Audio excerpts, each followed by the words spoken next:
Hi guys, it's the crafting author. Okay guys, I was off for a couple days. I had a tooth pulled a week ago and it got infected and I got an abscess and oh, it was so painful. It's still not wonderful, but I am on antibiotics now. Okay, so don't forget to leave comments. I would love to know what you think. Make sure you hit that thumbs up button and subscribe and please share.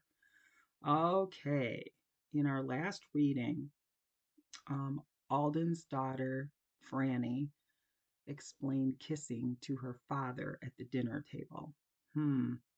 Alden was not thrilled. And Stella said, "Just think, honey, we're having two more girls, twin girls." And they've decided that the first baby born will be named Grace.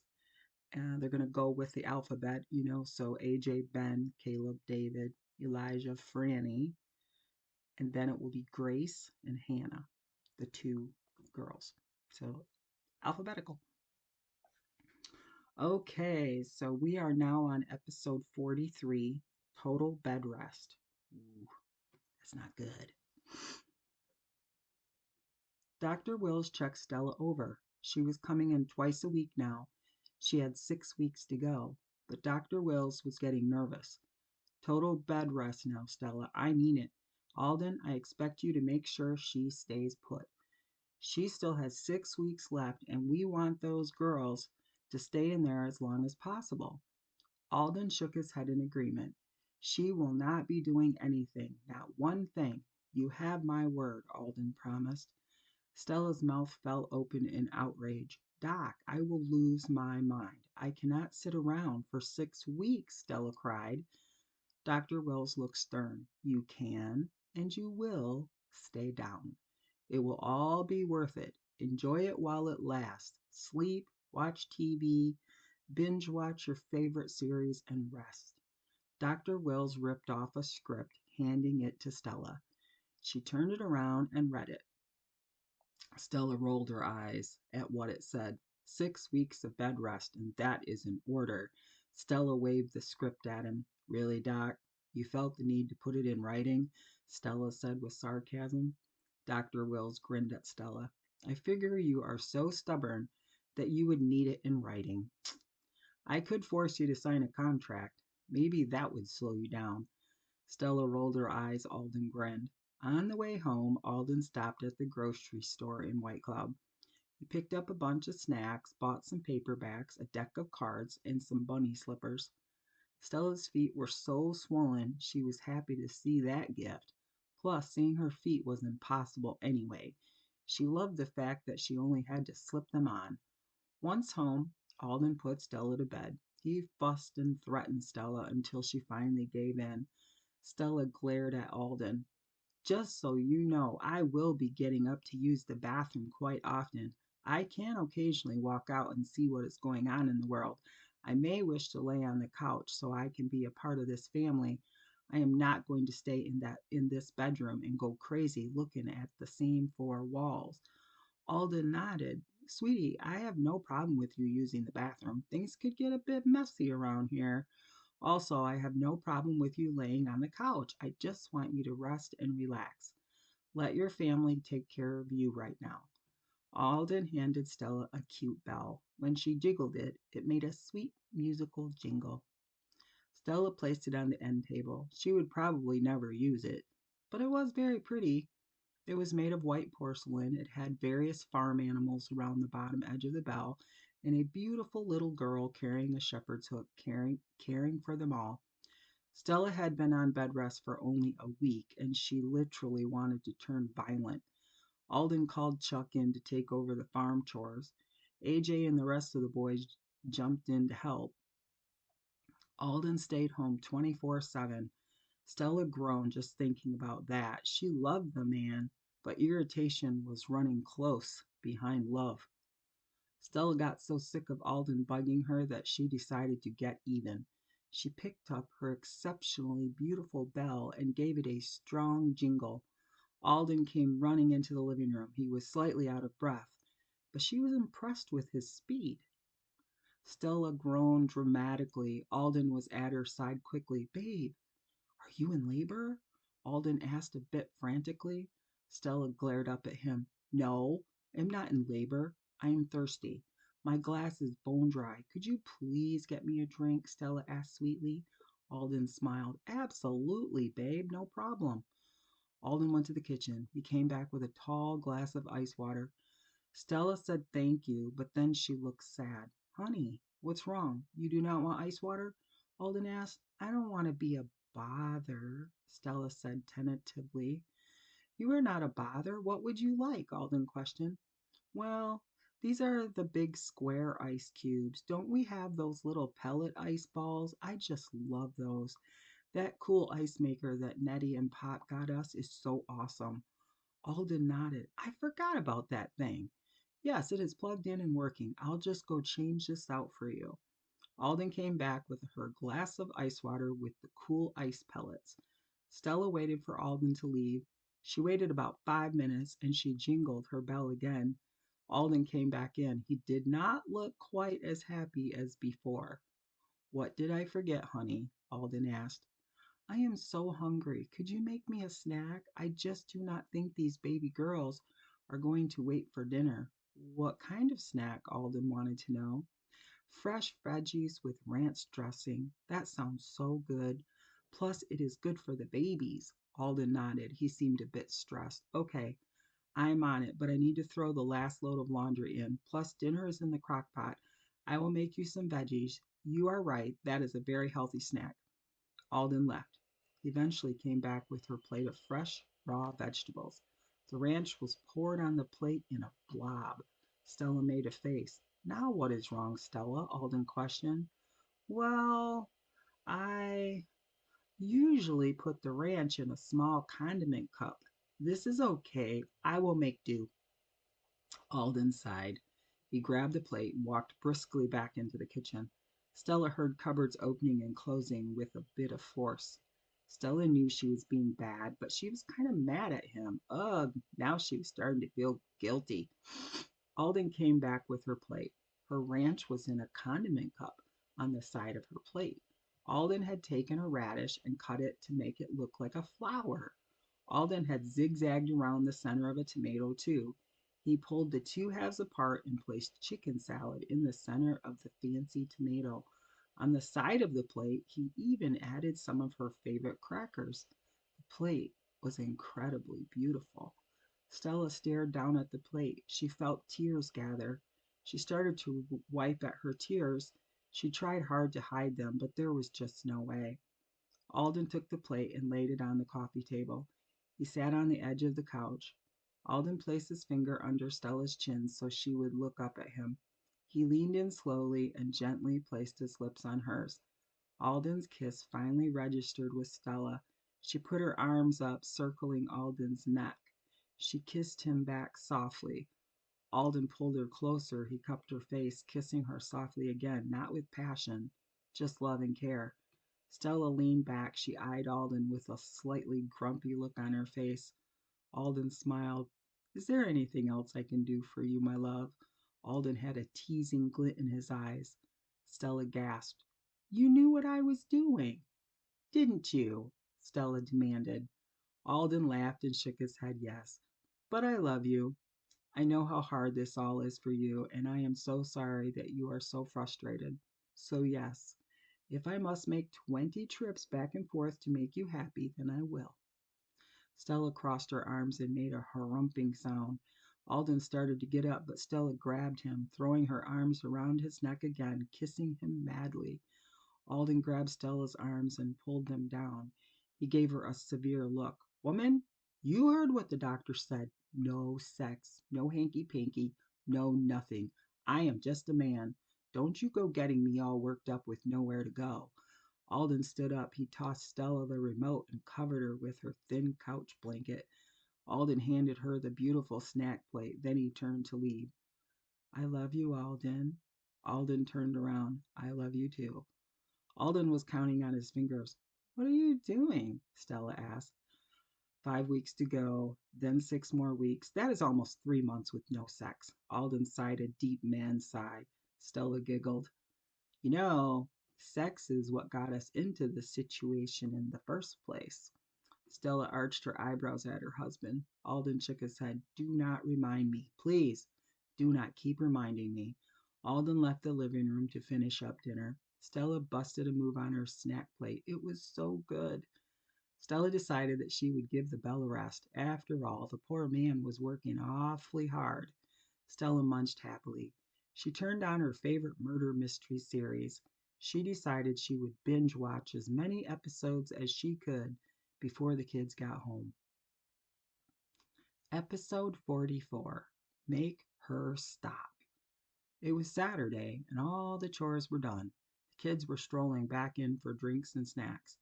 Stella was well and truly entrenched in the living room. She had a snack box next to her chair. Alden even picked up a mini fridge for her. Excuse me. Alden even picked up a mini fridge for her and placed it right where she could reach everything. She figured he also bought it for to help himself out, but she would not dwell on that thought. Stella made Alden bring down the gaming console. She peered at the TV, holding the controller in a death grip. She had her headset on, a scowl on her face, and she was screaming abuse at one of her teammates. Dude, pick up the sword, pick it up. Are you deaf? Now, was that so hard? Stella asked aggressively. Alden walked into the living room. The twins kept staring at their mother, not the screen. Ben sat in the recliner. His eyes went from the screen back to his mother. He jumped visibly when his mother screamed at the TV. Are you kidding me? Get the energy sphere. The energy sphere. It is on your left. Your other left. How old are you anyway? Wah, wah. So, what if you are only 11 years old? Cry a river, kid. If you do not shape up, Crusher 95, you are out of here, Stella threatened. David glanced over at his dad. Dad, she will not let us play. She has had our gaming system all week long. Make her stop, David whined. Alden glanced at Stella. She did not look very calm. In fact, she looked downright stressed to the max. Alden stepped forward. He stood almost in front of Stella to get her attention. Get out of the way, Alden. Can't you see I am trying to fight the king of all bosses here?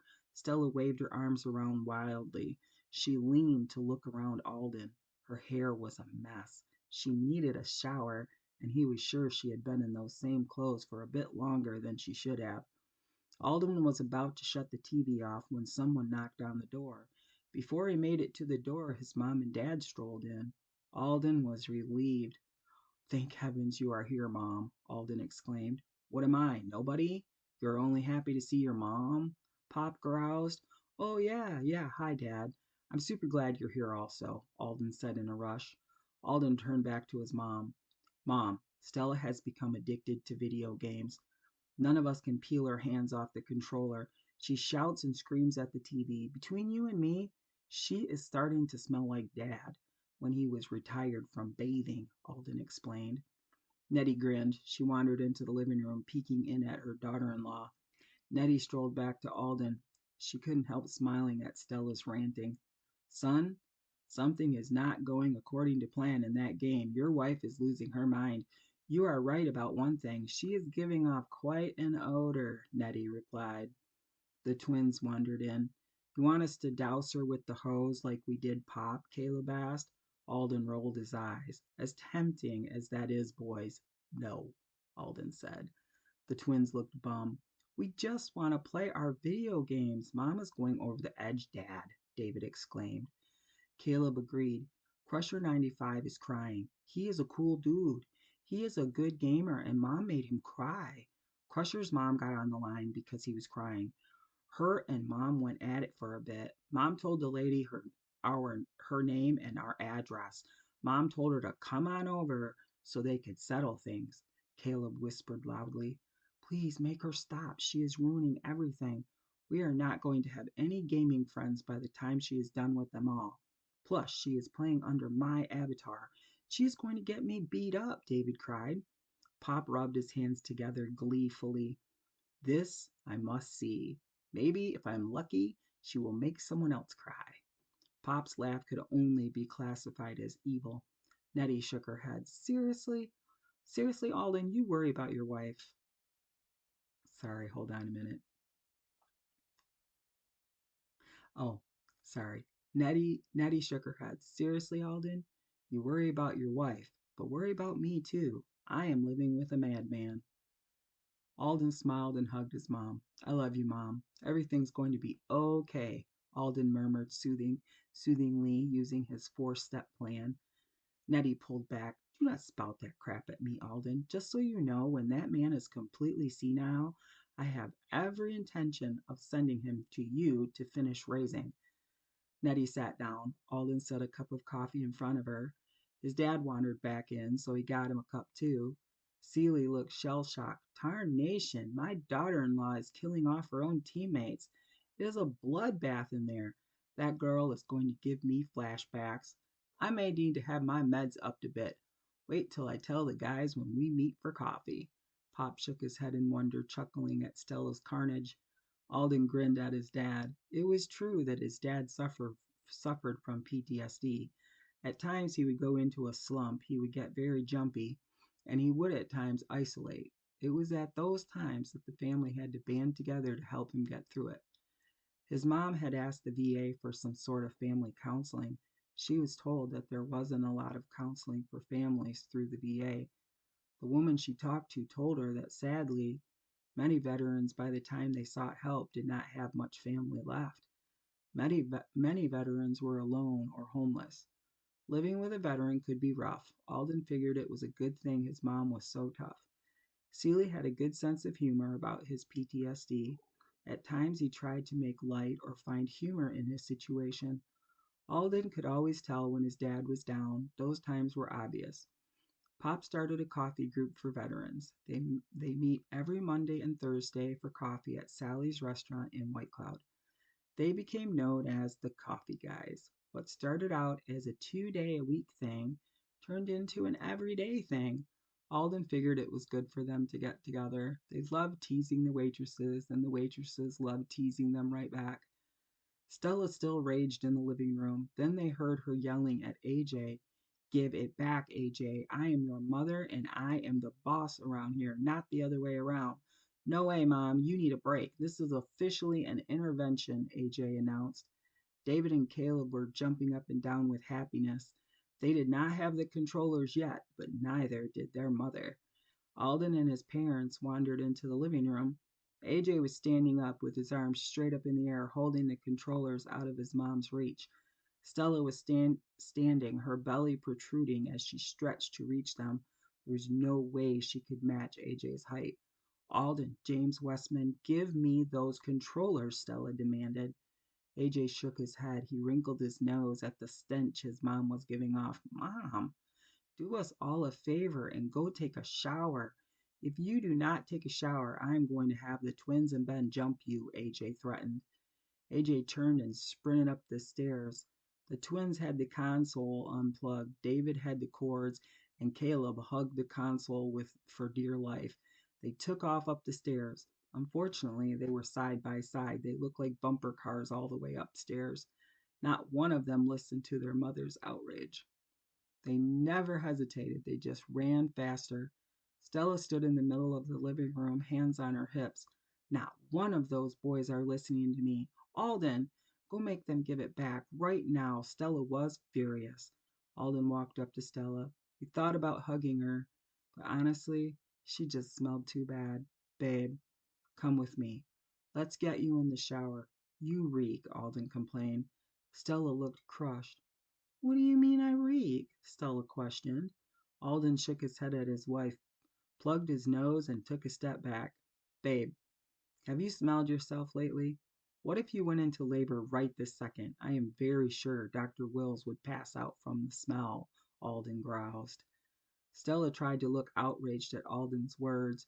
She lifted her shirt and took a whiff. Stella gagged. She was smelling kind of ripe.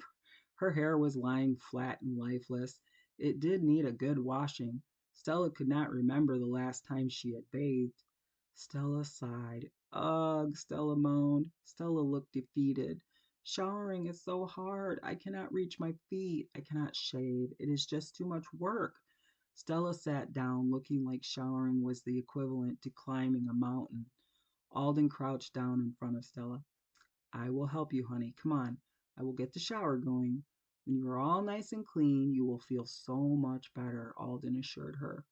Stella pulled up her pant legs. She pointed at her legs, tears gathering in her eyes. I look like a furry beast. I cannot reach my legs. Stella was now crying in earnest. Alden did a double take when he saw Stella's legs, but he tried to keep his expression neutral. Alden held his breath and hugged his wife briefly. I will shave your legs, honey. Let's go, Alden promised. Stella hiccuped. You would do that for me, Alden? You would shave my legs for me? I am such a lucky woman, sob, to be married to such a wonderful man. Sob. Stella was really getting worked up now. I have been such a jerk and a big old baby. Why do you put up with me? Because this is all my fault. Let's go, babe. In the shower. Alden pulled Stella up. He walked her towards the bathroom. Nettie stuck her head into the living room. You go get cleaned up. I am making fried potatoes, scrambled eggs, bacon, and toast. By the time you get out, it will all be ready, Nettie stated. Stella's eyes lit up. That sounds perfect. Thank you so much. Stella still had tears running down her face, but she had to admit that a shower and food sounded amazing. After Stella was showered and shaved, life seemed so much brighter. Stella wolfed down her breakfast. It was so good. Stella yawned. She hadn't been sleeping too well. Maybe she would take a nap. Stella wandered away. Her eyes closed as soon as her head hit the pillow. Alden turned on her fan and shut their bedroom door.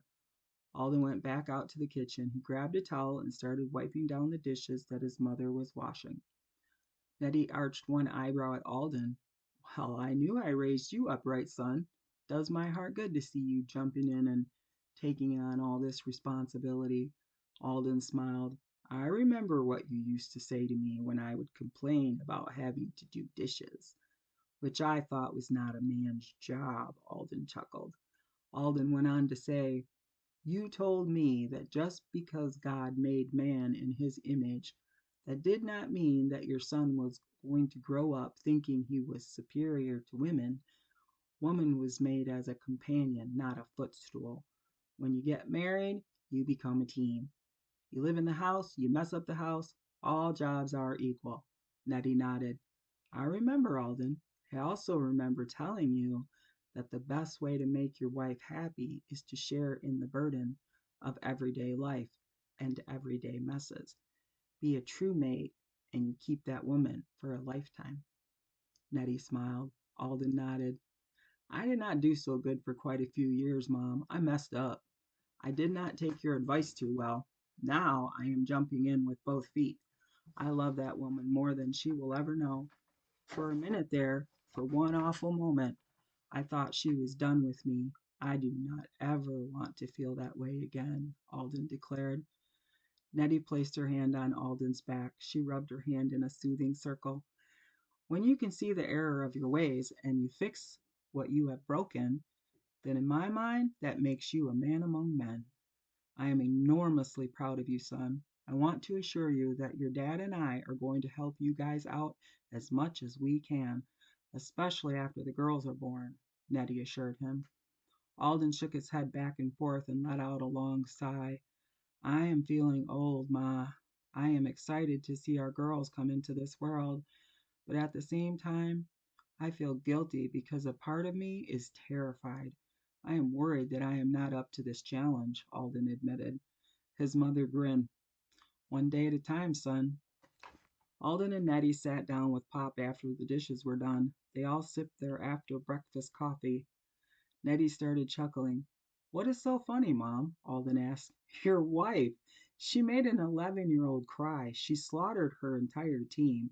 I must say, Alden, you chose very wisely when you married that girl. She has guts, Nettie stated. Pop spoke up. He pointed his finger at Alden. I do love that girl. She would have made a fine general. I would have followed her into battle any day of the week, Pop declared as he thumped the table. Alden was stunned. That was high praise indeed coming from his dad. Alden laughed out loud. Dad, You did see that she took down her whole team, her team. Not so sure she would have made general material. Serial killer, maybe, Alden grinned. Pop got a mischievous look on his face. Oh, fiddlesticks. Channeled properly, that girl could dominate the whole world, Pop said with pride. Alden nodded. I must agree with you on that one, Dad. Stella achieved world domination? Yep, for sure, Alden crowed. Nettie smirked. I have to say, I think this is the first time I have ever seen the two of you agree on anything, ever, Nettie exclaimed. Pop looked irritated with his wife, maybe a bit embarrassed. Drink your coffee so we can go. I need to meet up with the guys for coffee, Pop told them. Nettie shook her head. You drink too much coffee, Nettie complained. Pop glared at his wife. I went to war. I know 50 ways to kill a man. I will not be bossed around by you, Pop groused. Nettie narrowed her eyes at Celie. Yes, you went to war. You were trained to kill. But do you really want to test me, mister? Because trust me when I say, you get on my bad side, I can make your life in the military seem like a stroll in the park. Nettie stood up. She looked down her nose at Celie. She placed her hands on her hips. She put her face up close to Pop's and barked, I thought you wanted to go. Let's go. Get up. Move it, soldier. On your feet. Move, move, move. Nettie thundered at Celie like he was a snot-nosed private. Celie surged to his feet. He frantically grabbed his cap, jamming it on his head. He looked at Alden, saluting him goodbye. Then he rushed out the door. Nettie hot on his heels. Alden could hear his father laughing all the way to the car. You know I love it when you do that, honey. Do it again, Pop begged. Nettie cackled. Get in the car, old man. Chop, chop. You are not moving fast enough. Drop and give me 20. Nettie was laughing so hard she could hardly finish her words. Pop leaned on the car, pretending to do push ups, making exaggerated huffing sounds. 1 Mississippi, 2 Mississippi, 3, Pop hollered at the top of his lungs. Nettie gasped with laughter. Dag nabbit all! Celie, Nettie gasped. Now I gotta pee. Get out of my way! Ah! Nettie ran back towards the house. Alden held the door open for her as she raced to the bathroom. Pop turned to his son with a big grin, arms crossed over his chest. Alden couldn't help but grin at his dad. Pop nodded at his son. Push-ups are all done, right, son? Alden shouted with laughter. Absolutely, Dad. Push-ups are done. Our secret. Alden and his dad both leaned against the car, both grinning from ear to ear. What is so funny? Nettie asked when she strolled back out. They did not answer her question. Instead, Celie got in the car and went back to grousing at Nettie. I thought we were leaving, woman. You are making me late. Let's get it going. Move it, Celie commanded. Nettie smoothed back her hair calmly. She slowly walked towards the car. She turned and said to Alden, this is why I drive. I have the keys. That way your father cannot drive off and leave me. He has anger control issues. He drives with his feelings, Nettie exclaimed. Alden chuckled and went back in the house. Alden had to admit that their family was never boring. Alden peeked in on his wife. She looked so beautiful lying there all clean. Alden yawned. Maybe he would lay down with his wife and rest up.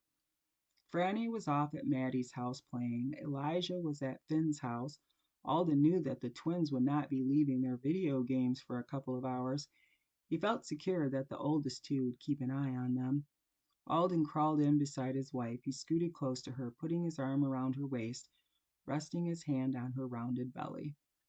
As he drifted off, he felt one of his girls moving around. He fell asleep with a small smile on his face. Episode 45, Phone Issues. The phone rang. Alden reached for it. Before he got to it, David, Caleb, AJ, and Ben were all diving in front of their father to get to the phone first.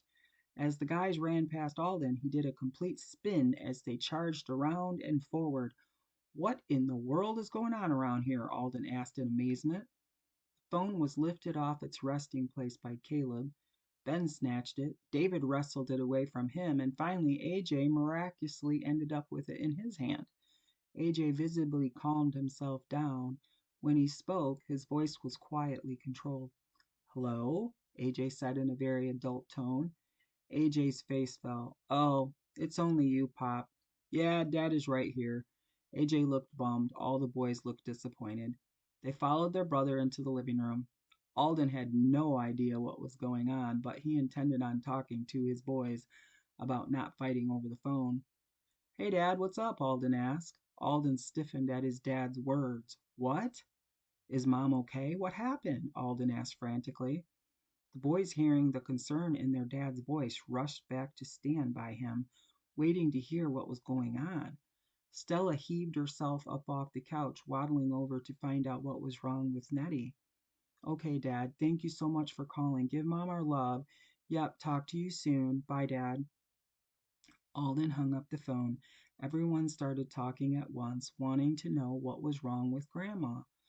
Mom fell. I do not know exactly what happened, but she broke her left arm. Thank goodness she is right-handed, but still. Dad says it is a serious crack running the long way on her forearm. Dad said she threw her arm up to stop her fall. Dad said he would explain tomorrow. The hospital is sending her home with painkillers and a temporary splint. Then she sees an orthopedic doctor, Alden explained. Everyone drifted back towards the living room. Alden directed all his boys to sit down. What the heck was the big rush to the phone earlier? I have been I have never seen such a thing. That ended up being a particularly important call. I cannot have you boys fighting over the phone like that, Alden said sternly. The boys all hung their heads. They felt bad. I am waiting for an explanation, Alden demanded. AJ spoke up. I was waiting for a call from Mary. She spent the weekend at her grandma's, and we have not talked since Friday at school. I thought it was her. I'm very sorry, Dad, AJ answered. Ben blushed to the roots of his hairline as his dad's eyes landed on him. This kid at school was going to call me. Sorry, Dad, Ben whispered. Alden knew there was something missing from Ben's story. What gives, Ben? What are you not telling me? Alden questioned. Ben blushed again, then he lowered his head. Uh, it was Gemma. She was the one calling me. Ben started talking fast when his dad's eyes got all squinty. Dad, we are just friends. Do not freak out, Ben stated. Alden shook his head. No, no way, Ben. You are not being friends with an 11th grader. Are you trying to throw your mama into labor? Remember the flying steaks, the mounds of mashed potatoes, the salad bowls that miraculously stayed on the table? Alden jabbed his finger into the coffee table with every word he said just to get his point across. Dad, Ben exclaimed. No, do not dad me. You are going to shut this down now. I am not kidding around with you, Benjamin. Your mom is priority number one. Now your grandma is hurt. Not everything is about you. So get your hormones under control or I will, Alden growled. Ben surged to his feet in anger. He turned and pounded up the stairs, not looking back. Alden looked at AJ. I expect you to keep an eye on your brother. He is way too young for this to be going on. Normally, I would probably let this thing fizzle out. You and I both know this girl will move on and break his heart. He is not going to believe us, but that is probably the way it is going to go down, Alden said grimly. AJ nodded in agreement. Gemma is bad news, Dad. She flirts with all the guys, gets them interested, and then walks away, leaving a trail of broken hearts. Why is she focused on Ben, do you think? He is 2 years behind her, Alden said. AJ cocked his head and thought, he's a good looking guy, Dad, big for his age, and he does not hide how he feels about her. I think she just thinks it's cool that he likes her so much. AJ shook his head in frustration.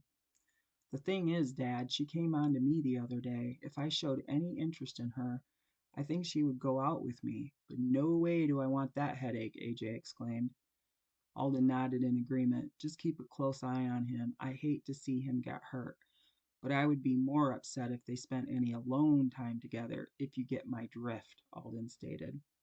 AJ nodded. He went upstairs to try to talk to Ben. Alden turned to the twins. How did Stella tell these two apart? Alden looked and looked, but they were identical. Instead of saying the wrong name, he just barked at them both. Okay, you two, spill it. What was your reason for galloping to the phone today? Alden demanded. The twins started stalling. One of the boys grinned at their father. You do not know which kid I am, do you, Dad? Alden glared grimly at that one. Makes no difference. Do not try to sidetrack me, Alden growled. The twins snickered. The other boy spoke up. But, Dad, after all these years, and you cannot tell us apart. Makes me so sad, Dad. It's like I have no identity of my own. I may need counseling. The boy lowered his head sadly, shaking his head. You're Caleb. I know you are. Caleb always has a smart mouth. Always has something to say. Admit it, you are Caleb, Alden demanded. The boy tilted his head, looked sadly at his father. Are you sure, Dad? Are you really sure? The boy sighed, giving his father the most pitiful look. Alden looked from one boy to the other. Danged if he knew. So, maybe you are Caleb. You are David. Alden was just not sure. Stella strolled up, coming back from a bathroom trip. She pointed at the smart mouth kid. That is David. This one is Caleb, Stella stated. Both boys looked stunned. How does she do that? Both boys said at the same time. Alden looked smug. I got you now. Now spill, David. What was so all fired important that you had to wrestle the phone away from three of your brothers? Alden asked. David looked bummed. Then he reached into his back pocket and brought out a letter. I got this piece of mail on Friday. It says I have to answer the phone today at 3 p.m. David handed the letter to his dad. Caleb leaned forward in excitement. This was my reason for getting the phone too, Dad. I got one too, Caleb exclaimed. Stella leaned in to see what her boys were talking about. Sure enough, there was two pieces of mail in David's hands. What in the world? Stella murmured. Stella took Caleb's and opened it, while Alden opened David's. As Stella read the letter, she felt fear rip into her stomach. She flipped it over. There was no postmark on the envelope and no stamp. Someone had physically put these in their mailbox. Alden and Stella compared the two envelopes. They were identical. The envelopes held one piece of paper each with identical handwriting. The letter stated that the boys were invited to a fall fun party if they answered the phone at precisely 3 o'clock. It was the end of the letter that really shook Stella up. This is a secret surprise letter. You must not tell anyone. I will call you at 3 o'clock on Sunday afternoon. Your secret friend. It was 1 o'clock now. Alden picked up the phone to call his pal, Sheriff Dunn. He explained the situation. Sheriff Dunn said he would be right there. He had some information about those letters that he was going to share with them in person. Alden had to calm Stella down. Do not fret, honey. Let's see what Morgan has to say. Let's not worry until we must, Alden soothed. Alden rubbed Stella's back. He picked up her feet, draping them over his lap. He began to rub them gently. Stella's feet hurt all the time now. They were quite swollen. Alden rubbed her feet every night, putting her right to sleep. Stella was not falling asleep now, but she visibly relaxed. Alden directed the twins to get everyone down here. He wanted the whole family in on this conversation with Morgan. Everyone stomped down the steps like a herd of rhinos. Franny walked in the front door with Annie just as Morgan drove up. Annie's eyes bugged seeing the sheriff drive up. What in the world is going on? Annie questioned. Stella showed Annie the letters. She was disturbed and eager to hear what Dunn had to say. Sheriff Dunn stepped inside with one of his deputies. They all had a seat, and coffee was placed in front of them. The kids hovered close by. Sheriff Morgan was voted into office by a landslide. Stella was sure that he was excellent at his job, but she was also sure that the ladies in this area were the main reason he won. He stood toe to toe with Alden and just as broad shouldered. Morgan has those dark good looks, rugged and handsome. When he flashes his lopsided grin, a dimple would appear. Morgan's eyes are his most striking feature. Those eyes are such a unique color, turquoise, quite shocking when those eyes land on you. Alden noticed Stella's focus and nudged her with a grin. Stella blushed. She glanced over at her sister Annie. She had the same dumb look on her face that Stella must have had. Stella nudged Annie. Annie jumped and turned just as red. Sheriff Dunn gently picked up the letters. He placed them side by side, comparing them. The sheriff looked up at the three worried adults. He scanned the room, looking at the children. I just want to let you all know that this guy has already been caught. He put a few more of these in some other mailboxes. He is claiming it was not meant to harm anyone. Stella gasped in outrage, tears forming in her eyes. Alden put his arm around her to comfort her. Wait, honey, let him finish, Alden said grimly. Annie looked just as disturbed. The younger kids looked confused, but AJ and Ben looked angry. They were old enough to recognize that this was extremely shady. As I was saying, Mrs. Cole saw who put the mail in her mailbox. She thought it was odd that someone would do that. Mrs. Cole was home at a time that she normally would not have been. She was unwell and did not go to work that day, Sheriff Dunn stated. The sheriff held up his hands to quiet them all down. Mrs. Cole saw him and was able to identify him, the sheriff stated. Who is it? Alden demanded to know. Sheriff Dunn hesitated. Alden, this is all under control. The guy that sent these letters is being dealt with.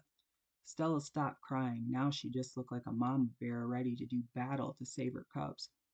I need a name, Sheriff Dunn. I need to know the name of the pervert that could have hurt my boys or worse, Stella cried. Well, it is all going to come out anyway. It was Reggie, Dunn stated. Everyone was stunned. Reggie? As in Reggie? The guy that is always riding his bike? Super nice Reggie that talks to everyone? That Reggie? Alden wanted to know. The sheriff nodded his head. Reggie, as you know, was hit by a drunk driver when he was young. He has a traumatic brain injury and is saying that he was just trying to make new friends, that he was throwing himself a fall party and he wanted everyone to come. The sheriff watched the different reactions that settled over their faces. Stella looked at Alden. Reggie wouldn't hurt a flea. I find it hard to believe that he really meant anybody any kind of harm. Stella seemed relieved to find out that the letters were from Reggie. AJ spoke up. I found Reggie crying one day because he found an injured bird. The bird died while he was holding it. AJ frowned. He asked me to fix the bird. I had to explain that that was not possible. We talked for a while, and Reggie rooted around in his backpack. He had an old matchbox tin in there. He opened the tin, placed some soft leaves in it, and asked me to help him dig a hole. After we dug the hole, he placed the tin in there, and then he said he wanted to say a prayer. AJ swallowed convulsively. It took him a second to compose himself so he could continue. Reggie's prayer was so profound that it touched my heart. I don't think I've ever heard a more beautiful prayer, and I don't think I can ever forget it. What was his prayer, son? Alden asked. AJ looked thoughtful, then he began to speak. It was something like this. Please, God, my mom says that you love all creatures, that you love the flying birds, that you love their song. I thank God that when this little bird died, you felt sad like I do. Maybe you are even crying with me. When AJ finished his story about Reggie, he quickly snatched the letters from Sheriff Dunn. AJ ripped the letters to shreds. Sheriff Dunn did nothing to stop AJ. No one did. No one gasped in outrage. No one moved. AJ turned to look at the sheriff. No way did Reggie mean anyone any harm. I would stake my life on that, AJ yelled. Sheriff Dunn nodded. It's okay, AJ. The prosecuting attorney is dropping the case, but Reggie has to sit down and work with a social worker for a bit, Sheriff Dunn stated. Franley finally spoke up. I fell off my bike one day, and Reggie scooped me up. He hugged me and cried with me. I had blood on my knee. Reggie got some stuff out of his bag, and he poured the stuff on my leg that made bubbles, but it didn't hurt. Then he patted it all dry and put a big band-aid on it. Then he gave me a sucker. He says the doctor always gives him a sucker when he goes there. He said because I was so brave, I should have one too. Reggie is my friend. He won't let me cross the street unless I hold his hand. I love Reggie, Franny stated. Morgan smiled softly at Franny. We live in a small community, a community that looks out for one another. Does that mean we can trust everyone? No, we cannot. You kids must understand that there are people out there that are bad. You must be careful. Pay attention to your surroundings. If something feels off, listen to that inner voice. Do not go off with just anyone. Always check with an adult. I have been suggesting that parents come up with a safe word, Morgan told them. Stella looked confused. What do you mean? What do you mean by a safe word? A safe word is a word that only your family would know. If someone walked up to you kids and told you that they had to take you to your mom or your dad, then you ask them, what is the safe word? This is a word that only you know. You do not tell anyone. If this person that is trying to get you to go with them does not know the safe word, stay back and run away. Never let anyone get close enough to grab you. Do you understand? Sheriff Dunn asked. The children all nodded. Sheriff Dunn rubbed his hands together. Well, it has been great seeing you all again. I see the family is growing some more. Dunn nodded at Stella's belly with a smile. Stella smiled. I heard Alden failed his vasectomy. Morgan was outright laughing now. AJ grinned. You know, Morgan, I flub up on a math test and I get in big trouble. Dad fails his vasectomy. No grounding, no nothing, AJ laughed. Alden shook his head at AJ. Son, you just did not see what I saw. Your mom went crazy on me. That is all in the past. Let's not bring all that up again. Your mama gets stirred up every time this subject gets brought up. Let dogs tell lies, or let them dogs sleep. You got me? Alden replied. Everyone started laughing except Franny. She just looked confused. What are you talking about dogs sleeping for, Daddy? Bud No and Ernie are right here. They are wide awake. Bud No was named Bud No because they were always yelling, Bud No, Bud No. Franny bent down and patted both dogs, one with each hand. Bud No, the black lab, spun in circles. Ernie let out his hound dog bark and wagged his tail enthusiastically. Sheriff Dunn shook his head and laughed. You still have these two old dogs? I have to say I love this little guy and his bark. He reminds me of my old hound dog Tank. Man, he was a good dog. Tank went everywhere with me. He even rode around in my squad car. He was always hanging his head out the window, drooling and barking at everyone. Franny looked curious. Where is Tank, Mr. Morgan? I don't remember you having a dog, Franny said. The sheriff got down to Franny's level. Oh, good old Tank passed on. He had a good long life. Truth is, I needed him as much as he needed me. Franny placed each of her palms on Sheriff Dunn's cheeks. You sad, Mr. Morgan, Franny asked. Franny looked earnestly into his eyes. I was at first. I think about the years that I had with Tank. Because he was in my life, I'm a better person. I like to think that because he had me, he had the best life possible. It makes me feel like every moment was worth it, Morgan replied. Franny nodded, looking wise beyond her years. She nodded like she totally got it. Franny wrapped her arms around Morgan's neck. She gave him the best hug ever. All right, so our next reading will be reading number 18, and it will be, we're going to see what's going on with Grandma Nettie because she broke her arm. Ugh. And then we're going to see what else going to be. I got to see what else we're going to be reading here.